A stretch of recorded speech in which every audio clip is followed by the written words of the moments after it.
Bonjour à tout le monde, donc j'espère que tout le monde a la forme. Comme je le dis toujours, c'est le plus important. Merci pour tous ceux qui me suivent, pour tous ceux qui me mettent des bons commentaires. Donc ça fait plaisir toujours d'avoir des bons commentaires. Aujourd'hui on se retrouve pour une nouvelle présentation de véhicule. Donc aujourd'hui qu'est-ce qu'on a? Une Panamera. Laquelle on a? Quel modèle? Parce que les modèles de Panamera il y en a 10 000. Aujourd'hui j'ai choisi de prendre une GTS. Qu'est-ce que ça veut dire GTS? GTS, en fait, c'est l'atmosphérique. Parce que chez Porsche, à savoir que Porsche, normalement, il est spécialiste du moteur flat. Donc 3,6 litres, 3,8 litres, 4 litres, moteur à plat. Mais dans la Panamera, il ne pouvait pas mettre un moteur à plat. C'était pas possible. Il fallait mettre un moteur qui était équivalent à toutes les grosses marques allemandes. C'est-à-dire Mercedes, BMW, Audi. Donc qu'est-ce qu'ils ont fait pour le Cayenne? C'était le début. Ils ont créé un moteur V8. Donc ils ont créé un moteur V8 en 4,5 litres. Le 4,5 litres après, ils ont créé le Cayenne GTS, donc le même moteur que celle-là. C'est du 4,8 litres. Et là, on est sur de l'atmosphérique. Parce que le 4,8 litres après, ils l'ont passé même en turbo. Enfin, biturbo, pour ceux qui comprennent, qui connaissent. Là, on est en atmosphérique, on est en 4,8 litres atmosphérique. Boîte PDK. Donc après, je ne suis pas fanatique des boîtes automatiques, je le dis toujours. Mais dans ce genre de véhicule-là, la boîte automatique, c'est sûr que c'est quand même mieux parce que c'est pas une voiture pour aller sur la piste. C'est pas une voiture pour faire vraiment pour faire le fou, on va dire ça comme ça. C'est une voiture qui est faite pour rouler, donc c'est un véhicule qui est fait pour faire des longs trajets. Et c'est vrai que quand on fait des longs trajets, la boîte auto c'est quand même assez reposant et c'est quand même mieux qu'une boîte manuelle quand on se retrouve dans les bouchons de tout le temps appuyer sur l'embrayage et tout. Après, une voiture de sport, pour moi, ça doit être une boîte manuelle et pas une auto parce que c'est plus de plaisir pour la conduite. Je le redis encore une fois, je sais, je le dis tout le temps dans les vidéos. Mais là, c'est clair qu'une boîte manuelle là-dedans, ça le ferait pas trop. Bon, je vais vous faire un petit peu le tour du véhicule. Je vais vous montrer un petit peu à quoi ça ressemble. Et après, ce que je vais faire en premier lieu, avant de vous montrer quoi que ce soit, ben, on va vous montrer le moteur parce que j'ouvre toujours les capots avant d'ouvrir l'intérieur. Allez hop, c'est parti.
Qu'est-ce qu'on va aller voir avant de voir quoi que ce soit? J'aime bien ça.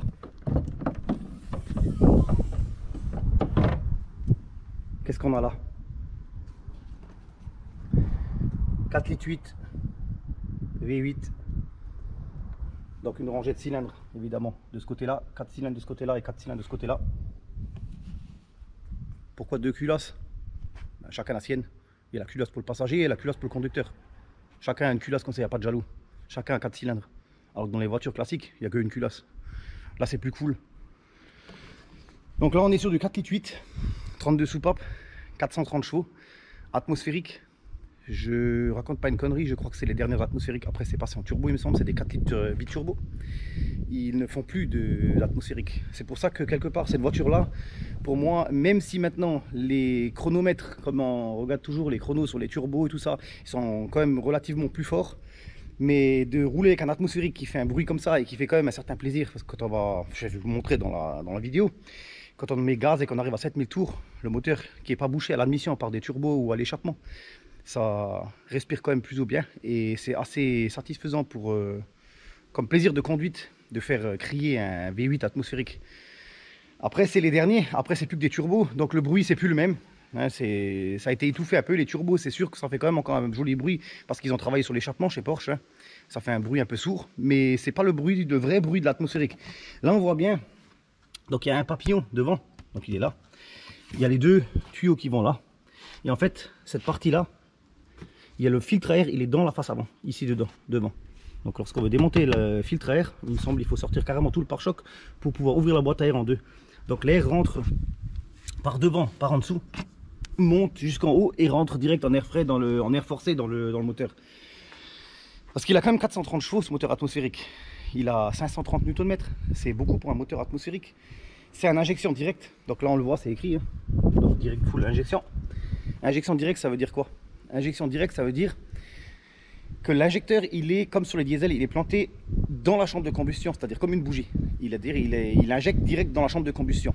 Alors qu'un moteur normal, à injection normale, il a l'injecteur qui est dans le conduit d'admission. Le conduit d'admission, la différence, c'est que dans le conduit d'admission, il aspire son essence. C'est-à-dire qu'il est obligé lui-même de tirer par la force du piston l'essence. Alors que là, elle est direct injectée dans la chambre de combustion avec une pression beaucoup plus haute que sur les injections normales. Et donc du fait d'avoir une injection qui injecte beaucoup plus fort et direct dans le cylindre, elle n'a pas besoin de l'aspirer, donc du coup ça augmente un peu les performances et c'est pour ça qu'ils arrivent à sortir maintenant avec 4 litres 8, 440 chevaux ou 430 chevaux, ils arrivent à faire de ce moteur là, je crois la phase 2 c'est 440, alors que sur maintenant le 5 litres V8 de la M5, en injection normale, ils avaient à l'époque que 400 chevaux, parce que du fait de la technologie, ils ont réussi à gratter un petit peu au niveau des performances. Bon, on a parlé du moteur. On va quand même montrer un petit peu comment ça se passe à l'intérieur de ces voitures, parce que la Panamera pour moi ça a quand même été l'intérieur qui fait vraiment que cette voiture elle a quelque chose d'exceptionnel. Extérieurement ok c'est une Porsche, c'est large, c'est gros, mais l'intérieur c'est quand même quelque chose sous ces voitures là, comparé à toutes les autres voitures que j'ai déjà pu avoir en tant qu'essai. Je trouve l'intérieur de cette voiture là il est vraiment réussi à 100%. On va vous montrer ça.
On voit derrière ces deux sièges, ils n'ont pas fait une banquette. Moi je trouve ça super sympa à l'époque sur les meetings.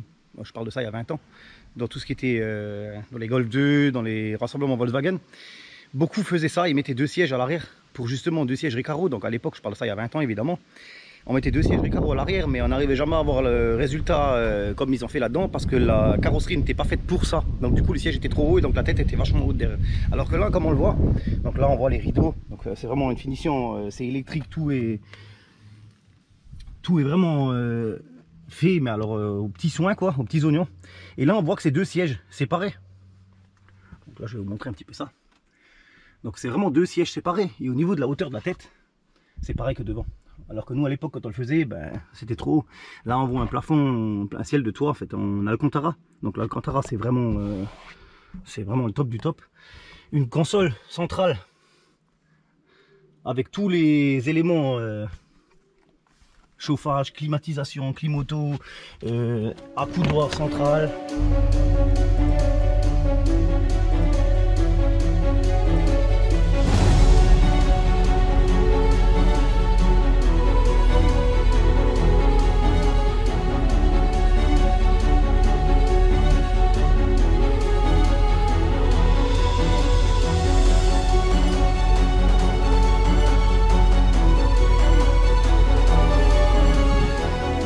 Qu'est-ce qu'on a encore comme différence avec cette véhicule pour celui-là qui a suivi un petit peu la vidéo de présentation là, que je viens de faire à l'instant le tour? On a quoi? Eh ben, on a des bons gros freins de chez Porsche et en céramique. Alors le carbone céramique, les disques ça doit être dans les 10 000 € je crois, si je ne me trompe pas. C'est hors de prix. On a du 390 mm en carbone céramique. C'est carrément exagéré, c'est une roue en 20 pouces. Hein. Donc l'étrier de frein, là on le voit, hein. Je passe pas le doigt dedans. Donc du 20 pouces rempli complet avec des disques en 390 mm en carbone céramique. C'est pour dire comme quoi que même si elle fait 2 tonnes, je pense qu'au niveau freinage, ça doit pas trop s'essouffler si vite en fait. Je pense que ça doit quand même tenir un petit moment avant que le freinage il commence à en prendre. Mais je crois que les carbones céramiques, en fait, ils s'en foutent. On peut freiner autant qu'on veut. Je pense que c'est pas comme des disques acier qui vont se voiler, chauffer et tout ce qui s'ensuit. Bon, on va écouter le bruit que ça fait à l'échappement derrière. Et chaque fois que je démarre un V8, il y a toujours les cloches qui sonnent. Je sais pas si c'est un signe. Bon, quel son ça fait à l'échappement ça derrière?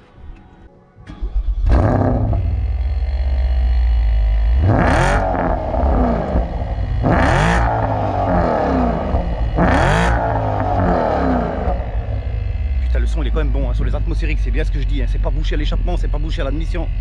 Et là on entend bien que c'est bien débouché. Quel son ça fait devant ça? Quand même écouter ça un petit peu, non?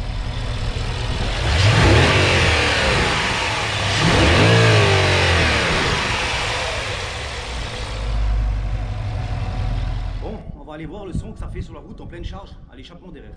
Je sais que tout le monde aime bien ça quand on met la petite caméra derrière tranquille à l'échappement. On va aller voir ça en pleine charge à 7000 tours, que ça fait comme bruit.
Bon, malheureusement, on va s'arrêter là pour cette vidéo. Donc j'espère que ça vous a plu. Comme je le dis tout le temps, il faut garder la forme. Et puis... N'oubliez pas de vous abonner, de liker la vidéo et activer la petite cloche aussi. Exactement, comme ça tous les vendredis à 19 h, quand il y a une nouvelle vidéo qui sort, avec des conneries, eh ben, vous la voyez tout de suite. Vous êtes direct au courant. Donc gardez la forme et à une prochaine vidéo. Ciao, ciao tout le monde. Ciao.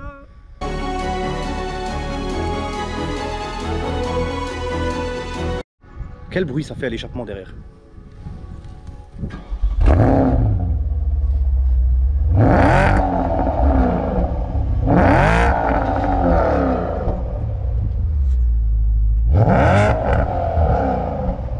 Le son il est quand même bon, hein. Sur les atmosphériques c'est pas bouché, hein. Ni en bas, ni en haut, ni nulle part, hein. Là on entend quand même bien que qu'il y a des watts dedans.